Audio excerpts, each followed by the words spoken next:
എല്ലാവരും നമസ്കാരം. പുതിയ 2 നോട്ടിഫിക്കേഷൻസ് വന്നിരിക്കുകയാണ്. കൊച്ചി ഷിപ്പ് യാർഡിലേക്ക് വന്നിരിക്കുന്ന വേക്കൻസി അസിസ്റ്റന്റ് മാനേജർ ഇലക്ട്രിക്കൽ 60% മാർക്കോടെ ഡിഗ്രി ഇൻ ഇലക്ട്രിക്കൽ എഞ്ചിനീയറിംഗ് പഠിച്ചവർക്ക് അപ്ലൈ ചെയ്യാൻ സാധിക്കുന്നതാണ്. അടുത്ത പോസ്റ്റ് അസിസ്റ്റന്റ് മാനേജർ ഫിനാൻസ് ആണ്. മാസ്റ്റർ ഓഫ് കൊമേഴ്സ് MCOM പഠിച്ചവർക്ക് അപ്ലൈ ചെയ്യും. 60% മാർക്കാണ്. കൂടാതെ 3 വർഷത്തെ എക്സ്പീരിയൻസും ആ തസ്തികയിലേക്ക് ചോദിക്കുന്നുണ്ട്. 23 മാർച്ച് 2026 വരെ നമുക്ക് അപ്ലൈ ചെയ്യാൻ സാധിക്കുന്നതാണ്.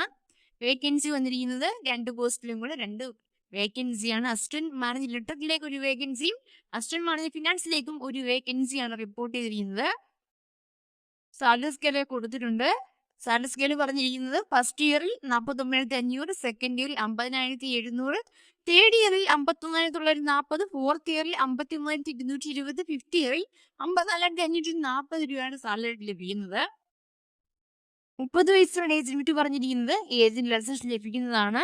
സോ നോട്ടിഫിക്കേഷൻ ഡൗൺലോഡ് ചെയ്യാൻ ലിങ്ക് ഡിസ്ക്രിപ്ഷൻ ബോക്സിൽ കൊടുത്തേക്കാം. നോട്ടിഫിക്കേഷൻ ഡൗൺലോഡ് ചെയ്ത് വായിച്ച് നോക്കിയതിനു ശേഷം അപ്ലൈ ചെയ്യാൻ ആഗ്രഹിക്കുന്നവർ അപ്ലൈ ചെയ്യുക. എന്തെങ്കിലും സംശയം ഉണ്ടെങ്കിൽ കമന്റ് ചെയ്യുക.